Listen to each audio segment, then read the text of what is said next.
കണ്ണീരുപ്പു കലർന്നൊരു ജീവിതം കരയാൻ മാത്രം വിധിയാണോ?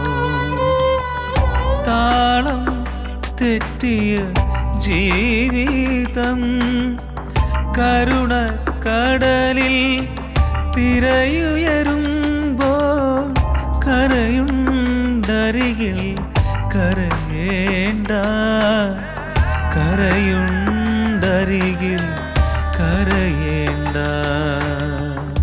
കഥ ഇങ്ങനെ എന്ന പരിപാടിയിലേക്ക് സ്വാഗതം.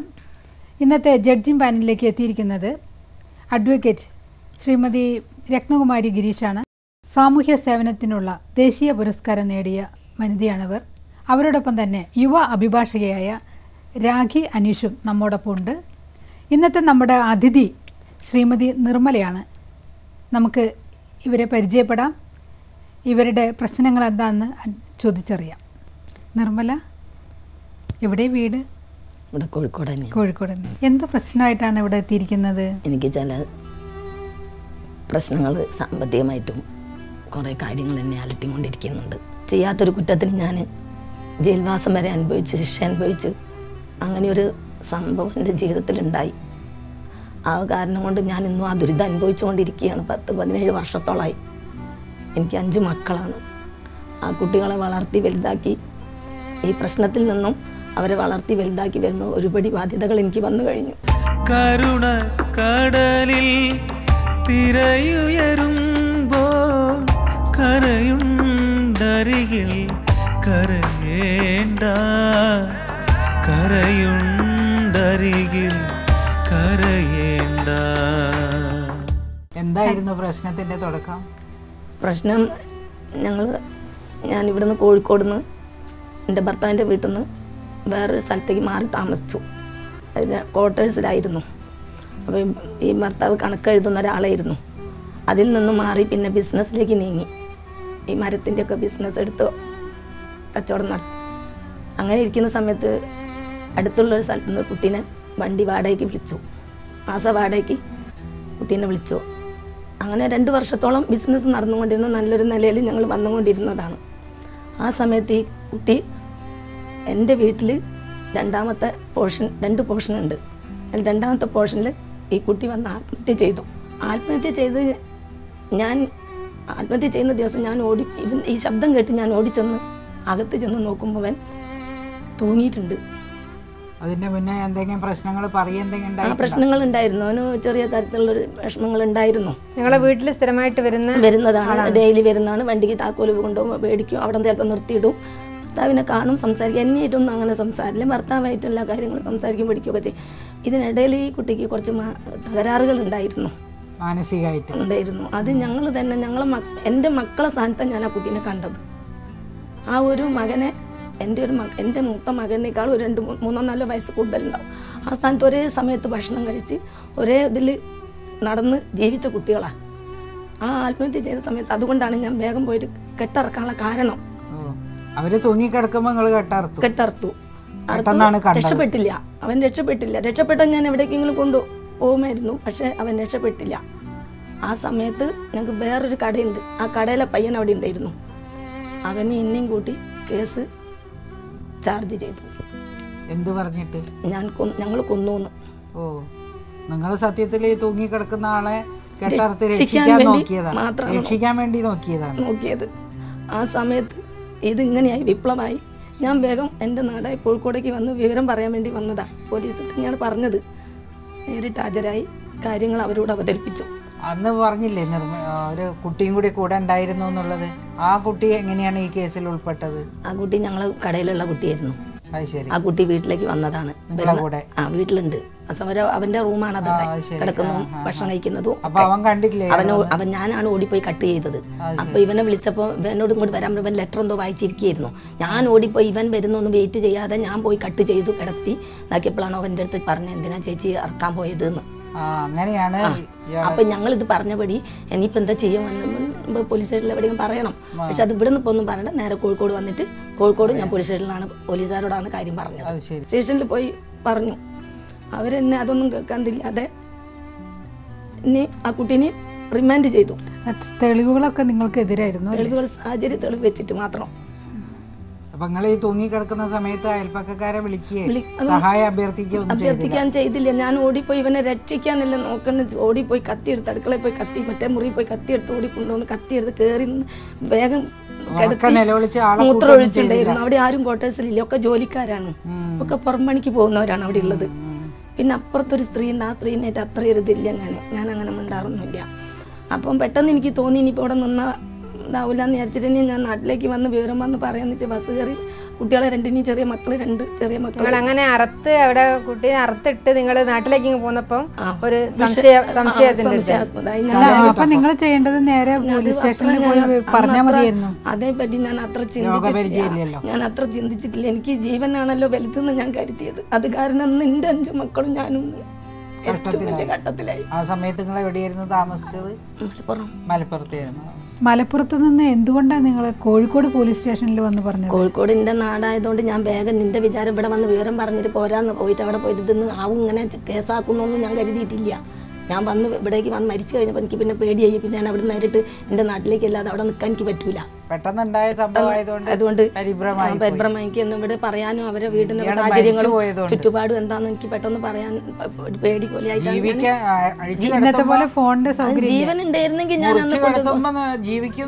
തീർച്ചയായിട്ടും കൊണ്ടുപോകുമായിരുന്നു. ആപത്ത് പറ്റിയപ്പോ വേഗം ബന്ധുക്കളെ അടുത്ത് വന്നു പറഞ്ഞു. അതിനു വേണ്ടിയിട്ടാണ് കോഴിക്കോടേക്ക് വന്നത് ഞാൻ. പിന്നെ എന്തുണ്ടായി? പിന്നെ ഞാൻ നേരിട്ട് CN മുന്നിൽ ഹാജരായിട്ട് അവരെന്നോട് ഇതുപോലെ സ്റ്റേറ്റ്മെൻ്റൊക്കെ ചോദിച്ച് കാര്യങ്ങളൊക്കെ അതുപോലെ തന്നെ പറഞ്ഞു. പക്ഷെ എന്നെ ശിക്ഷിച്ചു. അവിടുത്തെ റിമാൻഡ് ചെയ്തു. റിമാൻഡ് ചെയ്തു. ആ സമയത്ത് അപ്പൊ അവിടെ പ്രശ്നങ്ങളൊക്കെ ഉണ്ടായിട്ടുണ്ട്. അതുകൊണ്ടാണ് കേസ് ഒരു ഇതാക്കിയ കേസിനെ ശിക്ഷിക്കാൻ കാരണം. നിങ്ങളെ ജാമ്യത്തിലൊക്കെ എടുത്തില്ലേ? പിന്നെ 55 ദിവസം കഴിഞ്ഞ 55 ദിവസം കഴിഞ്ഞിട്ടാണ് ജാമ്യം കിട്ടിയത്. ആരും അങ്ങോട്ട് വന്നിട്ടില്ലായിരുന്നു, എന്നെ കാണാനൊന്നും ആരും വന്നിട്ടില്ല. ഒരു വസ്ത്രം മാത്രം എടുത്തിട്ടാണ് ഞാൻ ജയിലിൽ. അതെന്താ അങ്ങനെ പറ്റിയത്? അത് ഇവർക്ക് പേടി അങ്ങോട്ടൊക്കെ വരാനൊരിത്, ഇങ്ങനെയൊക്കെ സംഭവങ്ങൾ കഴിഞ്ഞതന്നെ കൊണ്ട് ആ സ്ഥലത്തേക്ക് വരാനുള്ളൊരിത് പേടി. കോടതിയിലേക്ക് വരാനൊക്കെ പേടിയായിട്ട് കോടതിയിലൊക്കെ പോലീസുകാർ തന്നെയാണ് കൊണ്ടുപോയാലും ആരും വരലൊന്നുമില്ല. പിന്നെ അവിടെ നിന്ന് വേറെ ആളുകളെ സഹായത്തോടെ എനിക്ക് സാരിയും ഇതൊക്കെ കൊണ്ട് തന്നു. വേറെ ഒരു ഇന്റർവ്യൂ ഇട്ടിട്ട് എനിക്ക് കൊണ്ട് തന്നു. അങ്ങനെയാണ്. അങ്ങോട്ടൊന്നും ആരും വന്നിട്ടൊന്നുമില്ല. അതിൻ്റെയൊക്കെ അത് കഴിഞ്ഞിട്ടാണ് പിന്നെ കണ്ണൂർ ജയിലിൽ. പിന്നെ ഞാൻ അത് കഴിഞ്ഞ് 10 വർഷം ജാമ്യം ഇറങ്ങിയിട്ട് ഞാൻ തേയിലൻ്റെ ഒക്കെ ബിസിനസ്സൊക്കെ ചെയ്തുകൊണ്ട് നടന്നു. അങ്ങനെയൊക്കെ കൊണ്ട് നടന്ന് വിൽക്കലൊക്കെ ആയിരുന്നു. തേയില അങ്ങനെയൊക്കെ മക്കളെ ഫീസും കാര്യം പഠിക്കാനും എല്ലാത്തിനും 10 കൊല്ലം കഴിഞ്ഞ ശേഷമാണ് വീണ്ടും എൻ്റെ ജാമ്യം തള്ളി കേസ് എടുക്കുന്നതെന്ന് പറഞ്ഞ് വീണ്ടും ആ കേസ് രണ്ടാമത് പിന്നെ ഞാൻ ഹാജരായി. 3 മാസം കേസിന് അങ്ങോട്ടും ഇങ്ങോട്ടും നടന്നു. ലാസ്റ്റ് ശിക്ഷിച്ച് 2004 ശിക്ഷിച്ചു. ആ 2004 ശിക്ഷിച്ചപ്പോൾ 2006 വരെ കടന്നു. 10 വർഷം എനിക്ക് ഈ കേസിന് സമയം തന്നു. ഞാൻ ജാമ്യം ഇറങ്ങി. പിന്നെ ഈ മക്കൾ വളർത്തണ്ടേ? ഈ കുട്ടികളൊക്കെ അവിടെ ഇവിടെ അനാദികളായി. കരയാതെ പറയും.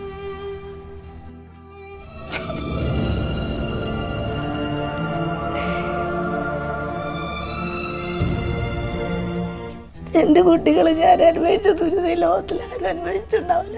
ഒരു നേരത്തെ ഭക്ഷണത്തിനും കൊടുക്കാനും ഇടാനും ഓരോരുത്തരുടെ അടുത്ത് പോയിട്ടും പിടിച്ചിട്ട് ഞാൻ എൻ്റെ മക്കളെ വളർത്തി പൂർത്തീകരിപ്പിച്ചു. കടം വാങ്ങിയിട്ടും അവിടുന്ന് വാങ്ങിയിട്ടും ഇവിടുന്ന് വാങ്ങിയിട്ടും എല്ലാവരും ഡിഗ്രിക്കാരാക്കി പഠിപ്പിച്ചു. പക്ഷെ എന്ത് കാര്യം, ഒരു ജോലിക്ക് എവിടെയും പോകാനും എൻ്റെ മക്കൾക്ക് സാധ്യതയില്ല. അമ്മ കൊലക്കേസ് പ്രതിയാണ് എന്നുള്ളൊരിത് എല്ലാവരും മുദ്ര കുത്തി.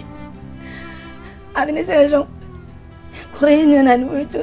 വീട്ടു ജോലി ചെയ്തിട്ടും അവിടെ ഇവിടെ നടന്ന് കുട്ടികളെയും കൊണ്ട് 10-12 വീട് താമസം മാറ്റി. വാടക വീട് തന്നെ ഒന്നും എനിക്ക് കിട്ടിയിട്ടില്ല. അവിടെ ഉണ്ടായ എൻ്റെ എല്ലാ സാധനങ്ങളും നഷ്ടപ്പെട്ടു എനിക്ക്. അപ്പോൾ ഹസ്ബൻഡിന്റെ പ്രതികരണം? അവരൊന്നും ചെയ്തില്ല. അവർക്ക് എന്ത് ചെയ്യാൻ പറ്റും?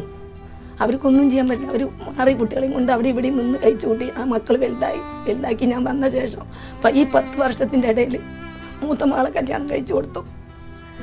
അന്തസ്സായിട്ട് തന്നെ പഠിപ്പൊക്കെ കഴിഞ്ഞിട്ട് ഞാൻ കല്യാണം കഴിച്ചു കൊടുത്തു. അതിനുശേഷം മറ്റേ കുട്ടീനെയും കല്യാണം കഴിച്ചു കൊടുത്ത്. ഇതിലൊക്കെ ഇങ്ങനെ കടങ്ങനെ അവിടുന്ന് ഇവിടുന്ന് ഒക്കെ റൊട്ടേഷനാണ്. എനിക്ക് വേറെ ആരും തരാനില്ലല്ലോ. എൻ്റെ അച്ഛൻ്റെ സ്വത്തും ഇല്ല. കുടുംബങ്ങളും വലിയ സഹോദരങ്ങളുണ്ട്. സാമ്പത്തികമായിട്ടൊന്നും അവരെന്നെ പിന്നോക്കാണ്. അത്ര വലിയതൊന്നുമുള്ളവരല്ല. ഭർത്താവിൻ്റെ വീട്ടുകാരും അങ്ങനെ തന്നെ. അവർക്കും അത്രയും ഒരു ഇതൊന്നുമുള്ളവരല്ല. കണ്ണീരുപ്പു കലർന്നൊരു ജീവിതം കരയാൻ മാത്രം വിധിയാണോ?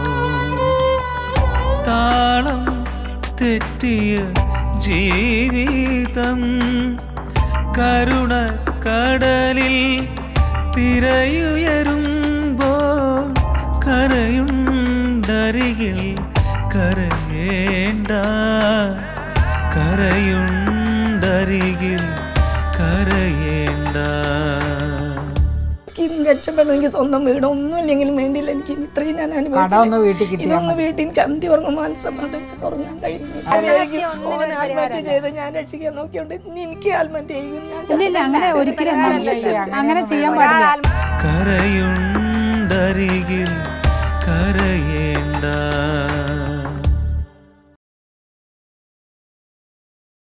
കരയുണ്ടരികിൽ കരയേണ്ട. ഇപ്പം മക്കളെ കല്യാണം കഴിപ്പിച്ച വകയിലൊക്കെ ബാധ്യതകളുണ്ട്. പുറത്ത് പറയാൻ പറ്റുന്ന കാരണം പലിശക്കാരും അവർ ഇവരായിട്ട് ഡെയിലി എനിക്ക് മനസ്സിന് വിഷമമായിട്ടിരിക്കുക. ഒരു ദിവസം നീങ്ങുന്നു മാത്രമേ ഉള്ളൂ. എനിക്ക് BP ഓവറാണ്. എത്ര ഉറുപ്പ്യ കടമുണ്ട് ഇപ്പം ചുറ്റുപാട് ചെറുങ്ങനെയുള്ളതിൽ ഞാനൊരു 75-80 ഉറുപ്പ്യ ഇപ്പം ചുറ്റുപാടിലുണ്ട്. 80,000. പിന്നെ ബാങ്കിൽ കുറച്ച് എടുത്തിട്ടുണ്ട് കടായിട്ട്. ഇങ്ങനെ ലോൺ പോലെ എടുത്തിട്ട് അവിടെ നിന്ന് ഇവിടെ നോക്കി എടുത്തിട്ടുണ്ട്. അതൊക്കെ എന്നെ ബാധിക്കുന്നുണ്ട്. പലിശ അടയ്ക്കണം. പലിശ അയക്കുന്നു 25 വരുത്തിന്ന്. അങ്ങനെയൊക്കെ കല്യാണമൊക്കെ നടത്തി പ്രസവം നടത്തിയത് ഞാൻ.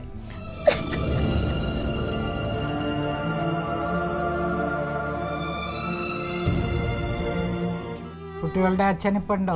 അച്ഛനുണ്ട്. അച്ഛന് ഷുഗർ പേഷ്യൻ്റാണ്. രണ്ടാമത്തെ മകളടുത്താണ് നിൽക്കുന്ന. ഇവിടെ ഇടയ്ക്ക് വരും പോവും ചെയ്യും. ഞങ്ങൾക്ക് രണ്ടാൾക്കും ജീവിക്കാൻ ഒരു മാർഗമില്ല. ഈ ഇളയ കുട്ടി നയിച്ചു കൊണ്ടുവരുന്നത്. ഇളയ കുട്ടി താമസിക്കുന്നത് എവിടെ? ഞങ്ങൾ മോഡേൺ.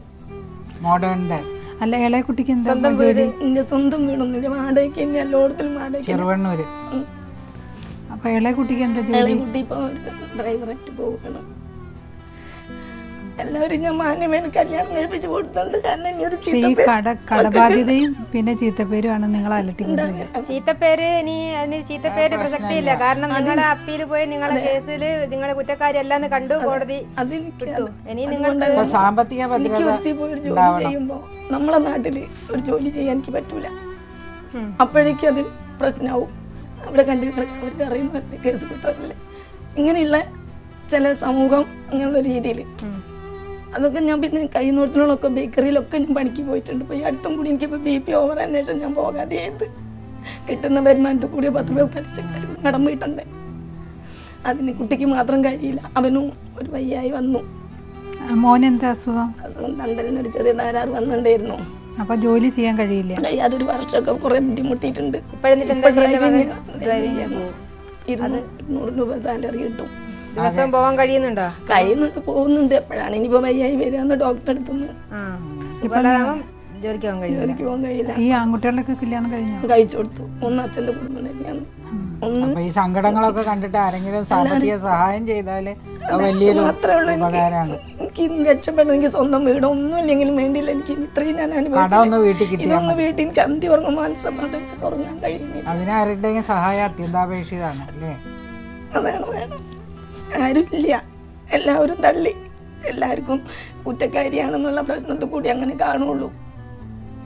എൻ്റെ സത്യം ദൈവത്തിന് മാത്രമേ അറിയുള്ളൂ.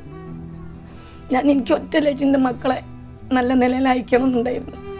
അത് ഞാൻ ഇനിയിപ്പം ഞാൻ ഇങ്ങനെ അനുഭവിച്ചു ഇവിടെ വരെ എത്തി.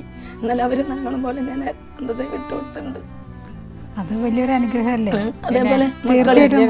കാരണം എന്താ വെച്ചാൽ ഇത്രയും ഈ ദുരിതങ്ങളുടെ കൂട്ടത്തില് മക്കളൊക്കെ ഒരു കല്യാണമൊക്കെ കഴിപ്പിച്ചു കൊടുത്ത് അവരൊരു നിലയിലെത്തിയല്ലോ. കൂട്ടി വെച്ചിട്ട് ആളുകൾക്ക് കല്യാണം കഴിപ്പിച്ചു കൊടുക്കാൻ പറ്റാത്ത എത്രയോ പേരുണ്ടല്ലോ. ആ കണക്കിലൊക്കെ ഭാഗ്യവതിയല്ലേ നമ്മള്. അവർക്ക് എനിക്ക് തരാനോ എന്നെ സഹായിക്കാനോ അതൊന്നും സാരില്ല. കുട്ടികൾ ഓരോരുത്തർക്ക് 2 കുട്ടികളും ഒക്കെ കടബാധ്യതയും കൂടി ആരെങ്കിലും തീർത്തു തന്നാലും അതൊരു വലിയ ഉപകാരം. എനിക്ക് എവിടെയെങ്കിലും മരിക്കുകയാണ് മര്യാദയ്ക്ക് മരിക്കാനുള്ളൊരു അത്രത്തോളം ഞാൻ ജീവിതത്തിൽ അനുഭവിച്ചു കഴിഞ്ഞു. പണിയെടുക്കാൻ കഴിയും. അങ്ങനെ ഒരു മരിക്കേണ്ട ഒരു രീതിയിലേക്കൊന്നും ഇപ്പൊ ചിന്തിക്കേണ്ട. ഞാൻ ചിന്തിക്കുകയാണ് മാഡം. കാരണം അത്രമാത്രം എനിക്ക് സമൂഹത്തിൽ ഒരുപാട് നല്ല മനസ്സുള്ള ഒരുപാട് ആളുകളുണ്ട്. നിങ്ങളെ സഹായിക്കാനൊക്കെ വേണ്ടി മുന്നോട്ട് വരാൻ സന്നദ്ധരായിട്ടുള്ള ആളുകൾ ഉണ്ടാവുമായിരിക്കും. അസുഖത്തിനും ഗുളിക തന്നെ വേണമെങ്കിൽ മാസം 30 രൂപ 90 രൂപ വേണമെങ്കിൽ എനിക്കിപ്പോൾ BP-ൻ്റെ ഗുളിക അത് കഴിക്കണമെന്ന് ഡോക്ടർ പറഞ്ഞിട്ടുണ്ട്, നിർബന്ധമായിട്ട് കഴിക്കണമെന്ന്. പിന്നെ അച്ഛനും അതുപോലെ തന്നെ ഷുഗറിൻ്റെ ഒക്കെ മരുന്ന് കഴിച്ചുകൊണ്ടിരിക്കുക. മക്കളൊക്കെ ഒത്തിരി എന്തേ മനസ്സമാനം വരുമ്പോൾ ഒക്കെ എന്തെങ്കിലും തരും പെൺകുട്ടികൾ. പക്ഷെ എനിക്ക് ആകെയുള്ളൊരു വിഷമം അത് കടത്തിൻ്റെയും ഈ കുട്ടികൾ വരുമ്പോൾ അവർക്കൊരു അമ്മ വീട്ടിൽ വരുമ്പോൾ മര്യാദയ്ക്ക് ഒരു വെള്ളം കൊടുക്കാനും എനിക്കുള്ളൊരു വരുമാനം. മരുന്നൊക്കെ ഫ്രീ ആയിട്ട് കിട്ടുന്ന ക്ലിനിക്കുകളുണ്ട്, അതൊക്കെ പരിചയപ്പെടുത്തി തരാം. അതൊക്കെ മക്കൾ മനസ്സിലാക്കുന്നു. തളിയിലൊരു ശങ്കര ക്ലിനിക്ക് ഉണ്ട്, അവിടെ പേഷ്യൻസിനെ കിട്ടാതെ അവർ കഷ്ടപ്പെടുകയാണ്. ബ്രാഹ്മിൺസ് നടത്തുന്നതാണ്. അവിടെ നിന്ന് മരുന്നൊക്കെ ഫ്രീ ആയിട്ട് സംഘടിപ്പിക്കാൻ സാധിക്കും. ബാക്കി കടബാധ്യതയൊക്കെ നമുക്ക് പതുക്കെ വീട്ടാം. വീട്ടിൽ ഇങ്ങനെ ചുറ്റുപാടിൽ ഇങ്ങനെ ഡേറ്റും കൊണ്ട് അടുക്കുമ്പോഴേക്കും ഈ ടെൻഷൻ വരും. ഇങ്ങനെ മനസ്സിന് ഇത് കൊടുക്കണം, ഇങ്ങനെയുള്ള കാര്യങ്ങൾ. അതിപ്പോ ആരോടോ പോയി പറയണ സഹായം കിട്ടാൻ വേണ്ടി കൊണ്ട് ഏതെങ്കിലും സംഘടനകൾക്കോ ഞാൻ ആർക്കും സംഘടനയ്ക്കൊന്നും കൊടുത്തില്ല. അങ്ങനത്തെ സംഘടനകൾക്കൊന്നും യാതൊന്നുമില്ല. ഞാൻ ആദ്യമായിട്ടാണ് ഇതിലേക്ക് ഇങ്ങോട്ട് വരുന്നത്. അപ്പൊ നിങ്ങൾക്ക് ഇത് പറയണം, ആരോടെങ്കിലും ഹൃദയം തുറന്ന് മനസ്സ് തുറന്ന് പറഞ്ഞെങ്കിലേ നിങ്ങളുടെ സങ്കടം മാറുള്ളൂ. സഹായം എത്രയോ ആളുകൾ സഹായം ചെയ്യാൻ തയ്യാറുണ്ട്, അതൊക്കെ അവര് സഹായിക്കും എന്തായാലും. ചാനലിൽ കൂടെ ഇത്രയും കാലം ഞാൻ വിചാരിച്ചെന്നാൽ എനിക്ക് എല്ലാവരും ഉണ്ടാവും, എനിക്ക് എന്തെങ്കിലും ഒരു കര കാണും ഞാൻ കാത്തിരുന്ന്. പക്ഷെ എനിക്ക് ഇനി പിടിച്ചു നിൽക്കാനാവാത്ത തന്നെ ചുറ്റുപാടുകളാണ്. ആകെ ഒരു ആൺകുട്ടിയുള്ളതാണ്. അതിനെ അതിനും പേടിച്ചൊക്കെ ജീവിച്ചോണ്ടാ. വിദ്യാഭ്യാസമൊക്കെ അത്യാവശ്യം കൊടുത്തിട്ടുണ്ടായിരുന്നു. അവന് 25. ഒരു കുട്ടിയുണ്ട്, കല്യാണം കഴിച്ചതാണ്. ഒരു കുട്ടിയുണ്ട്, കല്യാണം കഴിപ്പിച്ചു. നിങ്ങൾ സമാധാനിക്കുക. ഈ പരിപാടി കാണുന്ന പല ആളുകളും എത്രയോ ആളുകളുണ്ടാവും. ഞാൻ തീർച്ചയായിട്ടും എനിക്ക് അന്നത്തെ ഇതുണ്ടെങ്കിലും ഞാൻ അധ്വാനിച്ച് ഞാൻ എങ്ങനെയെങ്കിലും വീട്ടിൽ സാമർത്ഥ്യത്തിലുണ്ടാക്കും. ഈ കുട്ടികളെ വിവാഹം കഴിയാൻ തന്നെ എത്രയോ പല സ്ഥലത്തും കടം വാങ്ങിയിട്ട് ഇവിടുന്ന് വാങ്ങി അങ്ങോട്ട് കൊടുത്തു. അങ്ങനെ അങ്ങോട്ട്. പക്ഷെ ആർക്കും ഞാൻ എൻ്റെ രഹസ്യങ്ങൾ അറിയില്ലായിരുന്നു. ഞാൻ ആരോടും പറയലില്ല. വാടകയ്ക്ക് പോകുന്ന വീട്ടിൽ ഇപ്പൊ താമസിക്കുന്നോട്ടിൽ ഈ സംഭവം പറഞ്ഞു എവിടെയും നിൽക്കാൻ പറ്റൂല. അങ്ങനെ മാറി മാറി ഒരു സ്ഥലത്തുനിന്ന് വേറൊരു സ്ഥലത്തേക്ക് പോകും. ഇപ്പൊ ഇനിയിപ്പോ ഈ പരിപാടിയൊക്കെ കാണുന്ന ആളുകൾക്ക് നിങ്ങൾക്ക് ആര് കുറ്റക്കാരിയല്ല എന്നുള്ള കാര്യം, കോടതി വിട്ട കാര്യമൊക്കെ ഇനി എല്ലാവർക്കും മനസ്സിലാവും. പൊതുജനങ്ങളുടെ മുന്നിലേക്ക് നിങ്ങൾ പറഞ്ഞു കഴിഞ്ഞു അത്. അപ്പോൾ അതൊന്നും ഓർത്ത് നിങ്ങൾ വിഷമിക്കേണ്ട ആവശ്യമില്ല. അതെല്ലാം കഴിഞ്ഞ കഥകളായിട്ട് ഇനിയൊരു ജീവിതം മുന്നോട്ട് കൊണ്ടുപോകാൻ വേണ്ടിയിട്ട് ജീവിതം മുന്നോട്ട് കൊണ്ടുപോകണം വെച്ചിട്ട് ഞാൻ ഈ ഒരു ഇതിലേക്ക് ഇന്ന് ഇവിടെ എത്തി. ഞാൻ അങ്ങനെയൊന്നും വരേണ്ടതല്ല. പക്ഷെ എൻ്റെ അത്രയും അവശ്യ വിഷമങ്ങളായതുകൊണ്ടാണ് ഓരോ ദിവസവും ഉറങ്ങുന്നത്. ഞാൻ 12-2 മണിയൊക്കെ ആവും ഇങ്ങനെ ചിന്തിച്ചിട്ട്. അതാണ് ഡോക്ടർ പറഞ്ഞു, നിങ്ങൾ ഗുളിക കുടിച്ചിട്ട് കാര്യമില്ല, ടെൻഷനാണ്. നേരത്തെ ഉറങ്ങണം, ഒക്കെ ചെയ്യണം. പിന്നെ പണിയൊക്കെ പല സ്ഥലത്തും പറയും, കുട്ടീനെ നോക്കാനും പ്രസവത്തിനൊക്കെ നിൽക്കാനും ഒക്കെ. അവിടെ ചെല്ലുമ്പോൾ ഞാൻ വിചാരിക്കും അവിടെ പോയാലും ഞാൻ ആരെങ്കിലും ഉണ്ടാവും. അറിയും വേണ്ട, ഞാൻ വിളിച്ചറിയും ഞാൻ വരുന്നില്ല എന്നറിയാം. അസുഖമുണ്ട്, എനിക്ക് വയ്യല്ലോ. അപ്പം ഞാൻ പെട്ടെന്ന് ഇങ്ങനെ പറയും ചെയ്യും, പൈസൻ്റെ ആവശ്യമുള്ളതുകൊണ്ട് ഞാൻ വരാമെന്ന് പറയും. കുറച്ച് കഴിയുമ്പോൾ ഞാൻ ചിന്തിക്കും വേണ്ട, അങ്ങനെ ചിന്തിക്കാൻ പാടില്ല. സുഖമില്ലാത്തല്ല, അസുഖമുള്ളത് വയസ്സ് 60 അടുത്തില്ലേ, 59 വയസ്സായി എനിക്ക്. ഇനിയിപ്പോൾ പിള്ളേരും അതാ പറഞ്ഞ അമ്മയ്ക്ക് ഇനി അങ്ങനെയൊന്നും പണിക്ക് പോകുന്നു. കുട്ടികളൊക്കെ വിഷമാണ് അവർക്ക്, പെൺകുട്ടികൾക്ക്. അതൊക്കെ ഞങ്ങൾക്ക് വേണ്ടി അമ്മ കഷ്ടപ്പെട്ടിരുന്നു. അവർക്ക് അറിയാം ഞാൻ അത്ര കഷ്ടപ്പെട്ടിട്ടുണ്ട്. അത് മക്കൾക്ക് അറിയാലോ. മക്കൾ ഇപ്പോഴും ആ സ്നേഹം അവരുടെ കയ്യിലുണ്ടല്ലോ. അപ്പോൾ ആ മക്കൾക്ക് അറിയാം, അമ്മ അച്ഛനും അറിയാം, അച്ഛനും അറിയാം നിങ്ങൾ കുറ്റക്കാരിയല്ല. അപ്പോൾ അതിൽ നിങ്ങൾ ഒട്ടും വിഷമിക്കേണ്ട. പക്ഷേ ഈ കടബാധ്യതകളാണ് നിങ്ങളിപ്പോൾ അലട്ടിക്കൊണ്ടിരിക്കുന്നത്. അതിപ്പോൾ ഈ പരിപാടി കാണുന്ന ഈ ആളുകൾ എത്രയോ നല്ല ആളുകൾ നിങ്ങളെ സഹായിക്കാനായിട്ട് മുന്നോട്ട് വരും. പിന്നെ അതുപോലെ തന്നെ നിങ്ങൾ ചെയ്യേണ്ടത് സംഘടനകൾക്കൊക്കെ എന്തെങ്കിലും ഒരു അപേക്ഷയൊക്കെ കൊടുക്കണം. അങ്ങനെയൊന്നുമില്ല. ഓരോ സംഘടനയ്ക്കും നിങ്ങൾ ഓരോ കത്ത് തന്നാൽ ഞങ്ങളാൽ കഴിയുന്ന സഹായം ഞങ്ങൾ നിങ്ങൾക്ക് ചെയ്യും തീർച്ചയായിട്ടും. പിന്നെ ഇത്രയും നല്ലൊരു ചാനലിൽ നിങ്ങൾക്ക് ഇങ്ങനെ ഒരു അവസരം കിട്ടിയത് ഭാഗ്യല്ലേ. അതിലൂടെയും നമുക്ക് ശ്രമിക്കാൻ സാധിക്കും. കാരണം തീർച്ചയായിട്ടും സാധിക്കും. നിങ്ങളിങ്ങനെ വിഷമിച്ച് BP കൂട്ടരുത്. ആരോഗ്യം ഉണ്ടെങ്കിൽ എന്തും നേടിയെടുക്കാൻ പറ്റുള്ളൂ. എനിക്ക് വയ്യ മേഡം, എനിക്ക് ഇനി ഒന്നിനും വയ്യാത്തൊരു രീതി എത്തിക്കുന്നു. കാരണം ഞാൻ നടക്കുന്ന നോക്കണം, എനിക്ക് തീരെ വയ്യ. സമാധാനിക്ക്, ഒന്നും വിഷമിക്കണ്ട. ഇവിടെ വരാനും കഴിയുന്ന സഹായം ഞങ്ങളും ചെയ്യും. ഈ ചാനലിലൂടെ ഉള്ള ആത്മഹത്യ ചെയ്ത് ഞാൻ രക്ഷിക്കാൻ നോക്കിയോണ്ട് എനിക്ക് ആത്മഹത്യ ചെയ്യും. ഇല്ല, അങ്ങനെ ഒരിക്കലും അങ്ങനെ ചെയ്യാൻ പാടില്ല. ആത്മഹത്യ ചെയ്തതിൻ്റെതാണ് നമ്മൾ അനുഭവിച്ചത്. ഇത്രയും നല്ല മനസ്സുള്ള ഒരാൾക്ക് ആത്മഹത്യ ചെയ്യേണ്ട ആവശ്യമൊന്നും വരില്ല.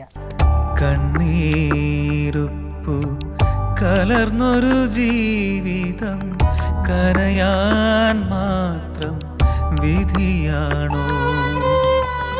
താളം തെറ്റിയ ജീവിതം കരുണ കടലിൽ തിരയുയരും കരയുണ്ടരികിൽ കരയേണ്ട, കരയുണ്ടരികിൽ കരയേണ്ട.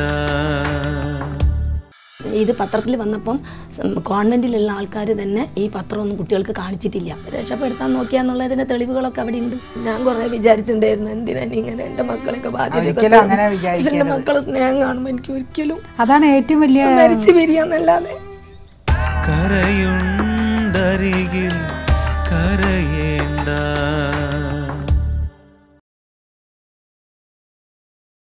കരയുണ്ടരികിൽ കരയേണ്ട. നിങ്ങൾ ജയിലിലായിരുന്ന സമയത്ത് മക്കളൊക്കെ എവിടെയായിരുന്നു? ബോർഡിങ്ങിലായിരുന്നു 2 പെൺകുട്ടികളും. അവരെന്ത് ചെയ്യും? അവർ അവിടെ ഡിഗ്രി ചേർന്നില്ല. മൂത്ത മോള് 10ാം ക്ലാസ്, അങ്ങനെയൊക്കെ 8ാം ക്ലാസ് 10ാം ക്ലാസ് അങ്ങനെയാണ്. അവർ തന്നെ ഇത് പത്രത്തിൽ വന്നപ്പം കോൺവെൻറ്റിലുള്ള ആൾക്കാർ തന്നെ ഈ പത്രമൊന്നും കുട്ടികൾക്ക് കാണിച്ചിട്ടില്ല. ഈ സംഭവം നടന്നു എന്ന് എൻ്റെ മക്കളോട് എക്സാം എഴുതുന്നതുകൊണ്ട് 10ാം ക്ലാസ് ആയതുകൊണ്ട് അവർ ആ കുട്ടികളോട് മിണ്ടിയിട്ടേ ഇല്ല ഇങ്ങനെ ഒരു സംഭവം ഉണ്ടെന്ന്. ഞാൻ അവിടെയൊക്കെ പോകുന്നതാണ്. കുട്ടികളുടെ സിസ്റ്റർമാരൊക്കെ ആയിട്ട് നല്ലോണം സംസാരിക്കുന്നതും കുട്ടികൾക്ക് വേണ്ടതൊക്കെ ചെയ്യുന്നത്. അവരോടൊക്കെ നല്ലതായിട്ട് നിന്നതാണ്. സുപ്രഭാതത്തിലാണ് ഇത് കേൾക്കുന്നത് ഇങ്ങനെ. അപ്പോൾ അവർ ആ കുട്ടികളെ മാനസികമായിട്ട് തളർത്താതെ വളരെ സ്നേഹിച്ചിട്ടാണ് അവർ എൻ്റെ മക്കളെ നോക്കിയത്. 2 സ്ഥലത്തൊന്നും, ശാരദാ മന്ദിരം പിന്നെ സെന്റ് വിൻസെന്റ്, 2 പെൺകുട്ടികൾ. അപ്പോൾ അതുകൊണ്ട് അവർക്ക് മാനസികമായിട്ട് അങ്ങനെയുള്ള വിഷമങ്ങൾ അവർ കൊടുക്കാതെ ഞാൻ വന്ന ശേഷം സംരക്ഷിച്ചു. പിന്നെ ഞാനും തന്നെ മുന്നോട്ട് പഠിക്കും. ശേഷം നിങ്ങൾ പുറത്തിറങ്ങിയതിന് ശേഷം കുട്ടികളെ വിദ്യാഭ്യാസം ഞാൻ പൂർത്തീകരിപ്പിച്ചു. ഓരോരുത്തരും പഠിപ്പ് നോക്കി അനുസരിച്ചിട്ട് അങ്ങനെ നിർത്തിച്ചു. ഇളയ മകള് ഡിഗ്രി കഴിഞ്ഞ് BA കഴിഞ്ഞ് അത് വളരെ വിഷമം പിടിച്ച സമയത്താണ്. ഓക്ക് പൈസയൊന്നും കോളേജിൽ പോകാൻ പഠിക്കാനോ ഒന്നുമില്ല. അടുത്തുള്ളവരൊക്കെ സഹായിച്ചിട്ടും പിടിച്ചിട്ടും അങ്ങനെയൊക്കെ ചോദിച്ചും കടം വാങ്ങിയിട്ടും ഒക്കെ അങ്ങനെ കോളേജിലെ പഠിപ്പ് പരീക്ഷകൾ എല്ലാം തീർത്ത് കഴിഞ്ഞ ശേഷം അവള് പഠിച്ച് പിന്നെ ജോലിക്ക് കയറി. 1 വർഷം ഇളയ മകള് ഒരു സ്ഥലത്ത് നിന്ന് ഞാൻ പറയില്ല, പണിക്ക് കയറിയിട്ട് തുച്ഛമായ ശമ്പളം ഉണ്ടായിട്ടുള്ളൂ. പക്ഷെ വീട്ടിൽ 1000 രൂപ മാസം തരുമായിരുന്നു. അങ്ങനെ ഇരിക്കുമ്പോൾ ഈ വിവാഹ ബന്ധം വന്നത് അറിഞ്ഞും കൊണ്ട് പറഞ്ഞ് പരിചയമുള്ള ഒന്നല്ല. ആ പയ്യൻ അവിടെ കണ്ട് സ്റ്റോറി മകള് പറഞ്ഞു. എനിക്ക് കുഴപ്പമില്ല, അമ്മയല്ലേ കുറ്റം ചെയ്തിട്ടുള്ളൂ, അങ്ങനെയാണെങ്കിൽ തന്നെ മകള് കുറ്റം ചെയ്തിട്ടില്ലല്ലോ, ഒരു ജീവിതം പാഴാക്കണ്ട, ഉറപ്പിച്ചു. മാന്യമായിട്ട് വീട്ടിൽ വന്നു, കല്യാണം കഴിച്ചു കൊടുത്തു. നല്ല രീതിയിലാണ് ഭർത്താവ്, നല്ല മൂത്ത മകളെ ഭർത്താവ്, അതുപോലെ തന്നെ രണ്ടാമത്തെ മകളെ ഭർത്താവ് അനിയത്തിൻ്റെ ഏച്ചിയുടെ മകൻ അനിയനാണ് കല്യാണം കഴിച്ചത്. ഈ സംഭവങ്ങളിൽ വിഷമങ്ങൾ അറിഞ്ഞിട്ട് ചേച്ചിയുടെ ഭർത്താവിന്റെ അനിയനാണ് രണ്ടാമത്തെ എൻ്റെ മകളെ കല്യാണം കഴിച്ചത്. അന്ന് ആത്മഹത്യ ചെയ്ത കുട്ടിയുണ്ടല്ലോ, അവരുടെ വീട്ടുകാരൊക്കെ പിന്നീട് വീട്ടുകാരായിട്ട് ഞാൻ കാണാനൊന്നും ഉണ്ടായിട്ടില്ല. പക്ഷെ അവർക്ക് പിന്നീട് അറിഞ്ഞത് പലരും പറഞ്ഞു ഞങ്ങളെ കൊണ്ട് വിഷമം ഉണ്ട്, പല ചെയ്യാതെ ഇതാണല്ലോ എന്നുള്ളത് പിന്നീട് അവരങ്ങനെ ആലോചിച്ചിട്ടുണ്ടാവും. കത്തിയും കാര്യങ്ങളൊക്കെ അവിടെ ഉണ്ടല്ലോ. ഒരു പ്രശ്നവും അവരുണ്ടാക്കിയില്ല, ഒന്നിനും വന്നിട്ടൊന്നുമില്ല. ഞാൻ അതിന് അങ്ങോട്ടും പോയിട്ടില്ല, ആ ഭാഗത്തേക്ക് ഞാൻ പോയിട്ടില്ല. പക്ഷെ അവർക്ക് മനസ്സിലായിട്ടുണ്ടാവും അതിന്റെ ഇത് രക്ഷപ്പെടുത്താൻ നോക്കിയാന്നുള്ളതിന്റെ തെളിവുകളൊക്കെ അവിടെ ഉണ്ട്. ഇപ്പൊ പ്രധാനമായിട്ടുള്ള പ്രശ്നം നിങ്ങൾക്കുള്ള അസുഖവും ഈ കടങ്ങളും അതിന്റെ പേരിലാണ് ഇത്രയും വന്നത്. ഞങ്ങൾ പറയും ഇത്രയും അവസ്ഥ എൻ്റെ കുട്ടികൾക്ക് ഉണ്ടായ ഓരോരോ പ്രശ്നങ്ങൾക്കും ജീവിതം വാഴാകാതെ ഇരുന്നത് ഞാനൊരു സാമർത്ഥ്യത്തിൽ നിന്ന് പിടിച്ചു നിന്ന് എൻ്റെ മക്കളെ കരകയറ്റി. അതിലുള്ളത് ഇന്ന് ഞാൻ ഒരുത്തി മാത്രം അനുഭവിക്കുക. അതാണ്, വേറെ ഒന്നുമില്ല. കുട്ടികളൊരു ചെറിയ രീതിയിൽ നടക്കാനോ വേറൊരു രീതിയിൽ നടക്കാനോ ഒന്നും ഞാൻ അവസരം കൊടുക്കാനുള്ളതില്ലാതെ അന്തസ്സായിട്ട് പറഞ്ഞ വിവാഹം തന്നെ ഞാൻ നടത്തി കൊടുക്കുകയും ചെയ്തിട്ടുണ്ട്. ഞാൻ കുറേ വിചാരിച്ചിട്ടുണ്ടായിരുന്നു എന്തിനാണ് ഇങ്ങനെ എൻ്റെ മക്കളൊക്കെ ബാധ്യത. എൻ്റെ മക്കളെ സ്നേഹം കാണുമ്പോൾ എനിക്ക് ഒരിക്കലും അതാണ് ഏറ്റവും വലിയ മരിച്ചു വരികയെന്നല്ലാതെ ഒരിക്കലും ഇത് വലിയ പ്രശ്നമല്ല. ഈ കടം എന്ന് പറയുന്നത് നിങ്ങൾക്ക് മക്കള് എനിക്കതൊരു വലിയ പ്രശ്നമായിട്ട് ഇപ്പൊ തോന്നുന്നു. കാരണം എനിക്കൊരു ബലമില്ലാതെ മാതിരിയായി. ഇപ്പൊ ഒരു ആദ്യത്തെ സ്റ്റേണമൊന്നുമില്ല. അതിപ്പോ നമുക്ക് സംസാരിക്കാനോ പിടിക്കാനോ എന്തെങ്കിലും പോകാനുള്ള ഒരു ഇതിലല്ല ഞാനിപ്പോൾ ഉള്ളത്. വീട് വേണമെന്നോ ബംഗ്ലാവ് വേണമെന്നോ ഒന്നും എനിക്ക് ആഗ്രഹമില്ല. എല്ലാ കടങ്ങളൊന്നും തന്നെ ഇരുന്നാലും നിങ്ങളുടെ കടങ്ങളെല്ലാം മാറി നിങ്ങൾക്ക് സമാധാനം ഉണ്ടാകട്ടെ എന്ന് ഞങ്ങൾ ആശംസിക്കുകയാണ്. അതിന് ഏറ്റവും കൂടുതൽ ദർശന ടിവിക്കാർ ഓരോട് മെഴിഞ്ഞ നന്ദി എനിക്ക് അവരോടുണ്ട്, കടപ്പാടുമുണ്ട്. ഇവരെ ശ്രദ്ധിക്കുന്ന പ്രേക്ഷകരെ ഇവർക്ക് വേണ്ട സഹായം ചെയ്തു കൊടുക്കാനായിട്ട് ഞങ്ങൾ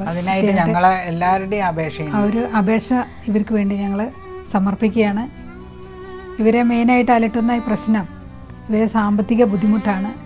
കഴിവുള്ളവർ ഇവരെ സഹായിച്ച് ഇവരുടെ ആ സാമ്പത്തിക പ്രതിസന്ധിയിൽ നിന്ന് കരകയറ്റി ഇവർക്ക് മനസ്സമാധാനം കൊടുക്കാൻ നല്ലവരായ നിങ്ങളോട് ഒരിക്കൽ കൂടി അഭ്യർത്ഥിക്കുന്നു.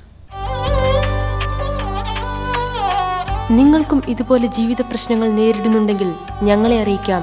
ഞങ്ങളുടെ വിലാസം ദി പ്രൊഡ്യൂസർ, കഥ ഇങ്ങനെ, Darshana TV, orchid garden, Eranhipalam PO, Kozhikode. ഞങ്ങളെ വിളിക്കേണ്ട നമ്പർ 8943340025, 8129822849.